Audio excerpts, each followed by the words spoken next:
الحمدللہ رب العالمین والعاقبۃ للمتقین والصلاۃ والسلام علی سید الانبیاء والمرسلین قال اللہ تعالی وتبارک فی القرآن المجید والفرقان الحمید بسم اللہ الرحمن الرحیم یا ایھا الذین آمنوا ادخلوا فی السلم کافۃ صدق اللہ مولانا العظیم وصدق رسولہ النبی الکریم الرؤوف الرحیم اللہم نور قلوبنا بالقرآن وزین اخلاقنا بالقرآن وادخلنا الجنۃ بالقرآن ونجنا من النار بالقرآن قال اللہ تعالی وتبارک فی شان حبیبہ مخبرا وآمرا ان اللہ وملائکتہ یصلون علی النبی یا ایھا الذین آمنوا صلوا علیہ وسلموا تسلیما الصلاۃ والسلام علیک یا رسول وعلی آلک واصحابک یا حبیب اللہ الصلاۃ والسلام علیک یا نبی الرحمہ وعلی آلک واصحابک یا رسول الملاحہ۔ تمام حمد و ثنا، تعریف و توصیف اللہ جل مجدہ الکریم کی ذات بابرکات کے لیے، جو خالق کائنات بھی ہے اور مالک شہنشاہت بھی۔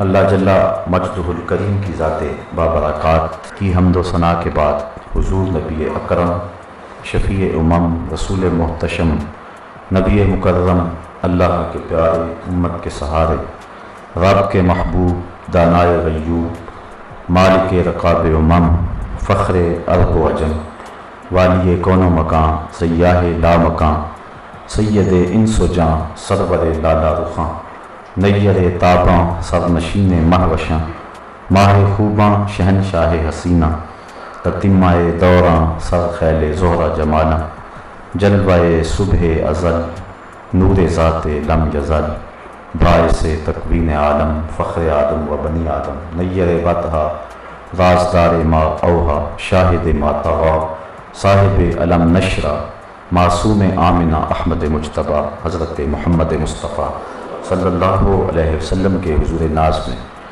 اپنی عقیدتوں، ارادتوں اور محبتوں کا خراج پیش کرنے کے بعد واجب الاحترام، ذوی الاحتشام برادران اسلام، السلام علیکم ورحمۃ اللہ وبرکاتہ۔ قرآن مجید سے چند کلمات نور آپ کے سامنے تلاوت کرنے کا شرف حاصل ہوا، اور اسی عنوان سے آج کی گفتگو کو ترتیب دینا چاہوں گا۔ غلط رسومات اور ان کے تدارک کے عنوان سے آپ آج کی گفتگو کا سرنامہ آپ پڑھ چکے ہیں۔ اللہ تعالیٰ جل شانہ نے اہل ایمان کو مخاطب ہو کر کے ارشاد فرمایا، اے ایمان والو، اسلام میں پورے پورے داخل ہو جاؤ۔ اسلام میں پورا پورا داخل ہونے کی دعوت ان کو دی جا رہی ہے جو پہلے ہی اہل ایمان ہیں۔ جو لوگ حال سے باہر ہیں، یہاں ان کے لیے تو اعلان کیا جا سکتا ہے کہ جو حال سے باہر ہیں وہ حال کے اندر آ جائیں، لیکن جو حال کے اندر پہلے ہی موجود ہوں، انہیں اگر کہا جائے کہ جو حال کے اندر بیٹھے ہوئے ہیں وہ حال کے اندر آ جائیں، تو یہ حصول حاصل کہلاتا ہے، اور حصول حاصل محال است۔ جو چیز پہلے ہی حاصل ہو اس کے حصول کا مطالبہ بے مقصد ہوتا ہے۔ قرآن مجید اللہ کی لاریب کتاب ہے، ایسے کسی بھی نقص سے مبرہ ہے، بظاہر یہاں حصول حاصل دکھائی دے رہا ہے۔ اے ایمان والو، اسلام میں آ جاؤ۔ اور ایک دوسرے مقام پہ فرمایا، یا ایھا الذین آمنوا آمنوا باللہ ورسولہ، اے ایمان والو، اللہ اس کے رسول پہ ایمان لے آؤ۔ تو وہاں بھی ایمان والوں کو دعوت ایمان دی گئی، اور یہاں بھی اہل ایمان کو اسلام میں آنے کی دعوت دی گئی۔ بظاہر حصول حاصل دکھائی دیتا ہے، لیکن امام فخر الدین رازی اور دیگر ائمہ تفسیر نے اس پر گفتگو فرمائی ہے کہ یہ حصول حاصل نہیں ہے۔ کہا ایک تو اس آیت کریمہ کے مخاطبین جو ہیں وہ منافق ہیں، اور منافق مومن کہلاتے تھے۔ ان کو کہا گیا ہے، اے زبان سے کلمہ پڑھنے والو، دل سے محمد عربی کے غلام بن جاؤ۔ دوسری بات جو شان نزول اس آیت کریمہ کا ہے اور جس سے میرے آج کے عنوان کے قد و خال ظاہر ہوں گے وہ یہ ہے کہ حضور علیہ السلام جب مکے سے ہجرت فرما کر کے مدینہ تشریف لے گئے تو حضور کا جانا معمولی نوعیت کا تو تھا نہیں. صحابہ طلع البدر علینا کے گلدستے لیے حضور کا استقبال کر رہے تھے. اور وہ کتنا خوبصورت دن تھا جب بنی نجار کی بچیاں اپنے مکانوں کی چھتوں پہ چڑھ کے حضور کا انتظار کر رہی تھی. اور جو ہی حضور جلوہ فراز ہوئے تو یہ آواز آ رہی تھی طلع البدر علینا من ثنیۃ الوداع وجب الشکر علینا ما دعا للہ داعی. مورخ اسلام حفیظ جلندری نے اس کو اپنے لہجے کا حسن دیا تو اس تاریخ کو نظم کے سانچے میں یوں ڈھالا. مسلمان بچے بچیاں مسرور تھے سارے, گلی کوچے خدا کی حمد سے معمور تھے سارے. نبوت کی سواری جس طرف سے ہو کے جاتی تھی, درود و نعت کے نغمات کی آواز آتی تھی. کہیں معصوم ننھی بچیاں تھی دف بجاتی تھی, رسول پاک کی جانب اشارے کر کے جاتی تھی اور کہتی کیا تھی, ہم ہیں بچیاں نجار کے عالی گھرانے کی, خوشی ہے آمنہ کے لال کے تشریف لانے کی. عجیب رنگ تھا, عجیب ماحول تھا, ہر کوئی حضور کا منتظر ہے. ابن ماجہ شریف میں روایت ہے جب حضور تشریف لائے تو حضور کے چہرے کی چمک سے مدینے کی گلیاں روشن ہو گئیں. اور شارحین لکھتے ہیں کہ یہ فقط مانوی نور نہیں تھا, ایک ہوتا ہے کہ مانوی طور پہ روشنی آنا, جس طرح آپ کہتے ہیں جناب آپ آئے تو محفل میں روشنی آ گئی. اس سے مراد تر و تازگی ہے, روحانیت ہے, فرحت ہے, بشاشت ہے, رونق ہے. حضور تشریف لائے تو مدینہ چمک اٹھا, تو اس سے کیا بشاشت روحانیت مراد ہے؟ یہ تو ہے ہی. تو شارحین کہتے ہیں کہ لوگوں نے اپنی آنکھوں سے مدینے کی کچی دیواروں کو چمکتے ہوئے دیکھا تھا اور آقا کریم کے چہرے سے واقعی نور نکلتا تھا. اذا سوا استنار وجہہ, جب مسکراتے تھے چہرے کی لکیروں سے نور نکلتا تھا. اور ام المومنین فرماتی ہیں کہ میں سوئی گما بیٹھی اور حضور کا گھر ہے, دیے میں جلانے کے لیے تیل بھی نہیں ہے, تو میں پریشان بیٹھی تھی کہ حضور جلوہ فراز ہوئے. تو میں نے عرض کی کہ حضور سوئی گم ہو گئی ہے, تو آقا مسکرا دیے. اب لفظ سنیے, کہتے ہیں فاتو بینت الابرۃ بشعاع نور وجہہ, تو حضور کے چہرے کی چمک سے میں نے گمی ہوئی سوئی کو تلاش کر لیا. تو گمی ہوئی سوئی کو تلاش کرنا یہ نور مانوی سے نہیں, نور حسی سے ممکن ہے. تو آقا کریم جب مدینے میں داخل ہوئے تو اتنی روشنی پھیلی, اتنے اجالے ہوئے کہ مدینے کی کچی دیواریں حضور کے چہرے کے انوار سے چمکنے لگی, روشن ہو گئی. گھر گھر حضور کا تذکرہ, ہر شخص حضور کا منتظر ہے, ہر بندہ عقیدتوں کے پھول لیے کھڑا ہے اور ہر ایک کی آرزو ہے کہ حضور میرے گھر کے مہمان بنے. اب آقا کریم کس کا دل توڑتے ہیں؟ اونٹنی کی مہار اس کی گردن پہ ڈال دی اور کہا خلو سبیلہا ناقتی مامورۃ من اللہ, میری اونٹنی کی راہیں چھوڑ دو, یہ اللہ کے حکم کی پابند ہے, جو خدا کہے گا وہی کرے. اب جب بھی حضور کی ناقہ کسی کے گھر کے قریب سے گزرتی تو وہ کیا کہتے ہیں, ہلما الینا یا رسول اللہ الی العدد والعدۃ والمنع, حضور ہمارے گھر آ جاؤ, ہمارے گھر بڑے کھلے ہیں, 4 مہمان آئے تو سنبھال بھی لیں گے, ہمارے پاس اسلحے بھی ہیں, کسی نے حملہ کیا تو منہ توڑ جواب بھی دیں گے. تو وہ عرض کرتا, حضور فرماتے خلو سبیلہا, اس کی راہیں چھوڑ دو, جو خدا کہے گا یہ وہی کرے. اور بڑی خوبصورت بات, اور یقیناً آپ کو تسکین پہنچے گی, اتنا خوبصورت جملہ قبیلہ بنو نجار نے کہا, اور یہ حضور کے ننیال کا محلہ تھا. جب اونٹنی اس محلے سے گزری تو انہوں نے کہا ہلما الی اقوالنا یا رسول اللہ الی العدد والعدۃ والمنع, حضور ادھر تو آ جاؤ نا, یہ تو آپ کے ماموں کے گھر ہیں. تو حضور فرماتے ہیں کہ میری راہیں چھوڑ دو, اونٹنی کو جو اللہ کا حکم ہوگا وہی کرے گی. لوگ منتظر رہے. پھر کیا ہوا, ساحل اور سہیل 2 یتیم بچے تھے اور ان کی خالی جگہ پڑی ہوئی تھی, اور مدینے کے لوگ وہاں چوہارے خشک کیا کرتے تھے. اونٹنی جا کے وہاں بیٹھ گئے. نیویاں دا پرونا ہے میرا نبی, کوٹھیاں تے چڑھے ریخ دے رہے ہیں. اونٹنی کو اٹھایا گیا, پھر بیٹھ گئے, پھر اٹھایا گیا, پھر بیٹھ گئے. قریب ترین مکان حضرت ابو ایوب انصاری رضی اللہ تعالی عنہ کا تھا. وہ دوڑتے دوڑتے آئے اور حضور کا سامان اٹھانے لگے اور عرض کی, حضور اونٹنے کو اب نہ اٹھانا, اب تو میرے مقدر جاگ اٹھے. پھر حضور کو گھر لے گئے. گھر گھر حضور کی باتیں, ہر لب پہ حضور کے تذکرے. آپ جانتے ہیں کہ مدینے میں سیاسی اور معاشی تغلب اور تسلط یہود کا تھا. سیاست پر بھی اجارہ داری ان کی تھی, اور وہاں کے جو حالات تھے معاشی, وہاں بھی استحکام انہیں حاصل تھا. جب لوگ حضور کے گرد جمع ہونے لگے تو سب سے زیادہ فکر یہود کو ہوئی۔ انہوں نے کہا کہ اگر یہ شخص اس طرح لوگوں کی عقیدتوں کا مرکز رہا اور لوگ ایک ایک کر کے اس کے قریب ہوتے گئے تو پھر ہماری تو دکانداری ختم ہو جائے گی۔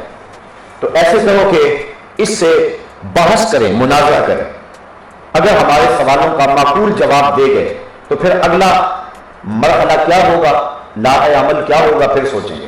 اور اگر یہ جواب نہ دے سکے تو ہم ڈنڈورا پیٹیں گے کہ نبوت کا اعلان ہے اور ہمارے سوالوں کا جواب بھی نہیں دے سکے۔ علماء یہود نے ایک میٹنگ کی اور اس میں انہوں نے 100 سوال ترتیب دیے۔ عبداللہ ابن سلام پڑھے لکھے شخص تھے اور علمی خاندان سے تعلق تھا۔ کہا تم پڑھے لکھے ہو، سلیقہ شعار ہو، بات کرنے کا ڈھب رکھتے ہو، گفتگو کا انداز رکھتے ہو، تم جاؤ اور جا کے مسلمانوں کے اس نبی سے بات کرو۔ سوالوں کا جواب ملا تو پھر ہم سوچیں گے، لیکن اگر اس سوال کا وہ یہ جواب دیں تو اس پر یہ اعتراض کرنا، اس کا یہ جواب دیں تو اس پر یہ اعتراض کرنا۔ پورا سوال نامہ انہوں نے ذہن میں ترتیب دیا اور عبداللہ ابن سلام خود بھی پورے سوال ترتیب دے کے گھر سے چلے۔ علماء یہود نے ہاتھ اٹھا لیے کہ خیر سے واپس پلٹے، لیکن تقدیر ہنس کے کچھ اور ہی کہہ رہی تھی۔ سودا لینے کے لیے بازار گئے، ہاتھ اس کے بکے جس کے خریدار گئے۔ عبداللہ ابن سلام جب حضور کی مجلس میں پہنچے اس وقت حضور صلہ رحمی پر گفتگو کر رہے تھے۔ جو تیرے سے تعلق توڑے تو اس سے تعلق جوڑ، جو تجھے محروم رکھے تو اس کی جھولیاں بھر دے۔ یہ کونے میں جا کے بیٹھ گئے، حضور کی باتیں سنتے رہے۔ وہ جو گٹڑی اٹھا کے لے گئے تھے سوالوں کی وہ کھل گئے اور سارے سوال تتلیوں کی طرح اڑ گئے۔ مرشد اقبال اللہ اکبر رومی کہتے ہیں، اے لقائے تو جواب ہر سوال، ہر شبد ہر مشکلت بے کیلو کال، تیری ملاقات ہی تو سارے سوالوں کا جواب، اور بغیر کسی پوچھے سارے مسئلے حل ہو گئے۔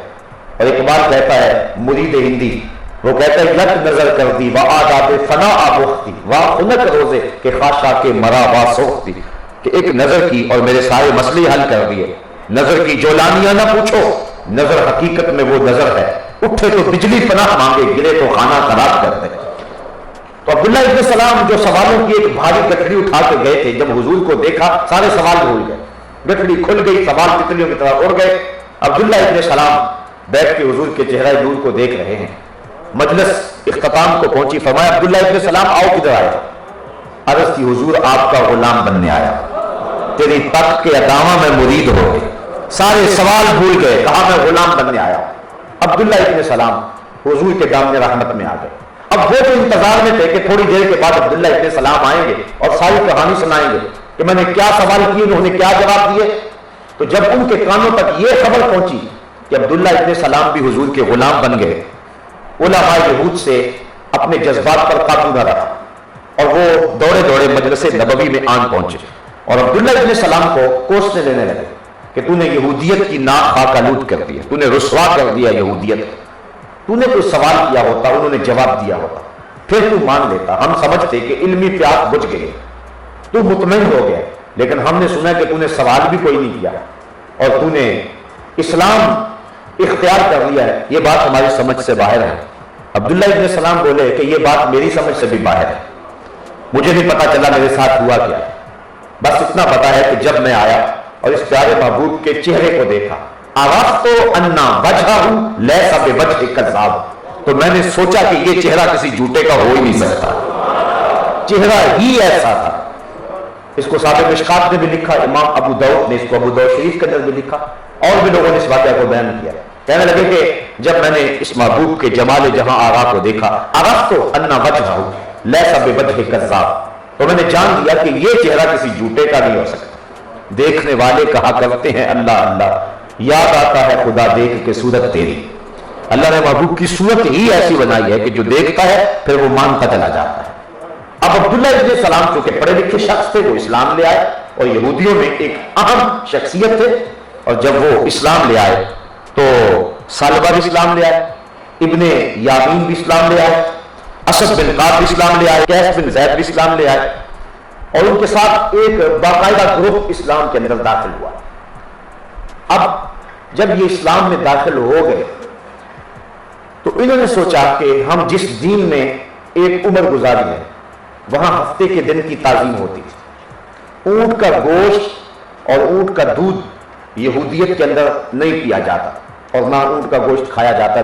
تو ہم جس دین میں رہے ہیں وہاں اونٹ کا گوشت کھانا جائز نہیں ہے، دودھ پینا جائز نہیں ہے، ہفتے کے دن کی تعظیم کا حکم دیا گیا ہے. اب ہم اسلام میں آ گئے تو اسلام اونٹ کا گوشت کھانے کی تاکید نہیں کرتا، مباح ہے، میسر ہے، طبیعت مانتی ہے، حالات ہیں تو کھا لو، بس کوئی بات نہیں. ہم میں سے کئی لوگ ہوں گے جنہوں نے آج تک اونٹ کا گوشت کھا کر نہیں دیکھا ہوگا، چکھ کر نہیں دیکھا ہوگا. اسلام ہمیں پابند نہیں کرتا، اونٹ کا گوشت نہیں کھایا، اس کا دودھ نہیں پیا، اسلام کوئی قدر نہیں لگاتا کہ تم ضروری اونٹ کا دودھ پیو یا اونٹ کا گوشت کھاؤ. تو انہوں نے بھی یہی سوچا کہ جب اسلام اونٹ کے گوشت کو، اس کے دودھ کو مباح قرار دیتا ہے، مباح کو کہتے ہیں جس کی دونوں سمتیں برابر، تو اگر استعمال کرتے ہیں تو ٹھیک ہے، نہ کریں تو پھر بھی ٹھیک ہے. تو چونکہ ہم بچپن سے لڑکپن، لڑکپن سے جوانی اور جوانی سے اب اس عمر میں پہنچے اور ہم نے کبھی بھی اونٹ کا گوشت نہیں کھایا اور مذہبی اعتقاد تھا کہ وہ جائز نہیں ہے، اب اسلام میں آئے تو اسلام کون سا واجب قرار دیتا ہے؟ ہم نہیں کھاتے. اسلام واجب قرار دیتا تو چلو ہمیں یہودیت کی ایک رسم توڑنا پڑتی، لیکن اسلام تو واجب قرار دے ہی نہیں رہا، تو ہمیں کیا ضرورت ہے اونٹ کا گوشت کھانے کی؟ لہذا انہوں نے یہ جن لوگوں کے میں نے نام گنوائے، حضرت عبداللہ ابن سلام، حضرت سالبہ، حضرت اسد، حضرت اسید، حضرت قیس بن زید اور دیگر ابن یامین، یہ سارے جو لوگ یہودیت سے طائب ہو کر اسلام میں آئے تھے، انہوں نے اونٹ کا گوشت کھانا قصداً ترک کیا اس خیال سے کہ زمانہ یہودیت کی جو ریت تھی وہ برقرار اسلام میں بھی ہم رکھ سکیں، اور ہمارا یہ عمل اسلام کے کسی واجب کو اور اسلام کے کسی فرض کو نہیں توڑتا اور اسلام کی اس سے مخالفت نہیں ہوتی ہے. ہفتے کے دن وہ کام پہ قصداً نہ جاتے کہ اسلام کون سا کہتا ہے کہ تم ہر روز ہی کام کرو. ہفتے کے دن ہم نہیں جاتے اور ہفتے کے دن وہ اس کی دن کی تعظیم کرتے، جو ان کے جو ہے وہ تھے اس دن کے حوالے سے تعظیم کے ضابطے ان کو بجا لاتے. اب یہ ان کا عمل تھا. تب یہ آیت کریمہ جو میں نے آپ کے سامنے پڑھی نازل ہوئی اور اس کے اولین مخاطبین حضرت عبداللہ ابن سلام اور ان کے اصحاب تھے. ارشاد ہوا یا ایھا الذین آمنوا ادخلوا فی السلم کافہ، اے ایمان والو اسلام میں آئے ہو تو پھر پورے پورے آؤ. یہ کیا ہوا کہ اسلام بھی قبول کر لیا اور یہودیت کی رسموں کا پاس بھی رکھتے ہو، جبکہ وہ دین منسوخ ہو چکا ہے. اور کوئی اونٹ کا گوشت کھائے یا نہ کھائے، اونٹ کا گوشت اور اونٹ کا دودھ کوئی پیے نہ پیے، اسلام پابند نہیں کرتا، لیکن تمہارے ذہن میں یہودیت کی ایک رسم کا لحاظ اور خیال ہے، اس لیے تمہارے اوپر لازم ہے کہ تم اونٹ کا گوشت بھی کھاؤ اور اس کا دودھ بھی پیو. اور انہیں پابند کیا گیا کہ تم نے اونٹ کا گوشت کھانا ہے تاکہ زمانہ یہودیت کی اس رسم کا جو احترام دل و دماغ پہ طاری ہے وہ کرچی ہو جائے، وہ ٹوٹ پھوٹ جائے اور اسلام کا تفوق واضح ہو جائے. تو عبداللہ ابن سلام اور ان کے اصحاب کو پابند کیا گیا کہ تم نے اونٹ کا گوشت بھی کھانا ہے اور اونٹ کا دودھ بھی پینا ہے اور ہفتے کے دن کام پہ بھی جانا ہے، جس کا باقی دنوں کا معمول ہے ہفتے کے دن کا بھی وہی معمول ہو. یہ ہے اسلام کا مزاج. اسلام اپنے ماننے والوں کے حوالے سے اتنا غیرت مند دین ہے. جس رسم سے اسلام کی کوئی قدر پامال نہیں ہوتی تھی، جس رسم سے کوئی واجب نہیں ٹوٹتا تھا، جس رسم کو ادا کرنے سے کسی فرض سے ٹکراؤ نہیں تھا، اسلام نے یہ گوارا نہیں کیا کہ کوئی میرا ماننے والا ہو اور غیروں کی رسموں کو ملحوظ رکھتا پھرے. اقبال کہتا ہے اس چمن میں پیروے بلبل ہو یا تلمیذ گل، یا سراپا نالا بن جا یا نوا پیدا نہ کر. یا تو پھول کی طرح ہو جا کہ بدن ٹکڑے ٹکڑے ہو جائے، تیری آواز نہیں آنی چاہیے، یا پھر بلبل کی طرح ہو جا کہ شور و ہوگا تیری زندگی کا مقصد ہو. تو یہ نہیں ہے کہ کبھی تو ادھر کبھی تو ادھر. اس چمن میں پیروے بلبل ہو یا تلمیذ گل، یا سراپا نالا بن جا یا نوا پیدا نہ کر. آدھا تیتر آدھا بٹیر یہ اسلام کا مزاج نہیں ہے. اسلام چاہتا ہے کہ میرا جو ماننے والا ہے وہ سر سے لے کر پاؤں تک میرا ہی ہو اور کسی سمت وہ نظر اٹھا کر بھی نہ دیکھے. شاید اسی کا نام ہے توہین جستجو، وہ منزل کی تلاش تیرے نقش کفے پا کے بعد. یہ اسلام کا مزاج. اس سے ہم اسلام کا مزاج سمجھ سکتے ہیں. یہ بظاہر ایک عام سی بات ہے لیکن اس سے اسلام کی غیرت کو سمجھا جا سکتا ہے کہ اسلام اپنے ماننے والوں کے حوالے سے کتنا حساس دین ہے. اسلام اپنی انفرادیت کی اور اپنے تشخص کی کیسے حفاظت کرتا ہے، اور اپنے ماننے والوں کے حوالے سے اسلام کی نزاکت کیا ہے، اس سے ہم ساری بات سمجھ سکتے ہیں کہ عبداللہ ابن سلام اور ان کے اصحاب کو اس چیز کی اجازت نہ دی گئی کہ وہ یہودیت کی ایک رسم کو ملحوظ رکھیں، گو وہ شریعت کے کسی ضابطے سے ٹکراتی نہیں تھی۔ اب اس شان نزول کو ذہن میں رکھیں اور اسلام کے اس مزاج کو سامنے لائیں۔ اب آ جائیں آپ رسم حنا کی طرف، اب آ جائیں آپ بسنت کی طرف، اب آ جائیں آپ ویلنٹائن ڈے کی طرف، اب آپ آ جائیں گڑولیاں بھرنے سے لے کے شام کلندر کی موسیقی تک، اور آپ آ جائیں اب جو ہے وہ دیکھیں اپنے مزاج زندگی کو اور اپنے انداز معاشرت کو، اسلام کی غیرت بھی دیکھیں اور ادھر اس انداز کو بھی دیکھیں، اور پھر دیکھیں کہ ہم اپنی زندگی کیسے گزار رہے ہیں۔ اگر کوئی رسم اسلام کے ضابطے سے ٹکر نہیں لے رہی لیکن اس رسم کا تعلق کسی اور دین سے ہے تو اسلام اس کو بھی گوارا نہیں کرتا، اور اگر کوئی رسم اسلام کے بنیادی اصولوں سے ٹکر پیدا کر رہی ہو تو وہ کس طرح جائز ہوگی اور اس کو کس طرح ہم سینے سے لگا کر کے مسلمان کہلا سکتے ہیں۔ اب بار بار اس پہ غور کریں، اگر میں چاہوں تو اس پہ 2 گھنٹے گفتگو بھی کروں، اور اگر آپ چاہیں تو اسی بات پہ رک جائیں اور غور کریں کہ اسلام کا مزاج کیا ہے۔ اپنے ماننے والوں کے حوالے سے اور رسوم و رواج کے حوالے سے اسلام کی غیرت کا تقاضا کیا، اور وہ کیا چاہتا ہے اپنے ماننے والوں کے حوالے سے۔ وہ کہتا ہے میرا ہو اور کسی غیر کی طرف نظر اٹھا کے دیکھے، یہ کیسے ہو سکتا ہے؟ اب میرا ہے، اسلام نے کیا اس کو زندگی گزارنے کا اصول نہیں دیا؟ خوشی اور غم کے موقع پہ اس کو ہدایات نہیں دی؟ شادی بیاہ کی تقریب ہو یا جنازہ پڑا ہو، اسلام نے تعلیمات نہیں دی ہے؟ عقیقہ ہو یا ولیمہ ہو، اسلام نے اس کے مطابق جو ہے وہ روشنی نہیں دی ہے؟ تو ہم جب اسلام نے سب کچھ دیا ہے تو ہم کسی اور کی طرف کیوں دیکھیں؟ تو ہمارے تصوف میں یہ بات کہتے ہیں کہ اور کسے وال کیوں میں دیکھاں، پیر کنگار نہیں میرا۔ اب اسلام کے دامن میں معاشرت بھی ہے، اسلام کے دامن میں اقتصادیات بھی ہے، اسلام کے دامن میں معیشت کا حسن بھی ہے، اسلام تمہیں خوشی اور غم کے سلیقے اور طریقے بھی سکھاتا ہے، تمہیں زندگی کے اسلوب اور ڈھنگ بھی سکھاتا ہے، پیدائش سے لے کر مرنے تک، اور تمہاری زندگی کے ایک لمحے میں اسلام کی روشنی موجود ہے۔ پھر تمہیں کیا حق پہنچتا ہے کہ غیروں کی طرف نظر اٹھا کے دیکھو؟ تم یہودیوں سے، تم عیسائیوں سے اور تم دوسرے لوگوں سے اپنی تہذیب حاصل کرو، وضع میں تم نصارہ ہو تو تمدن میں حلول۔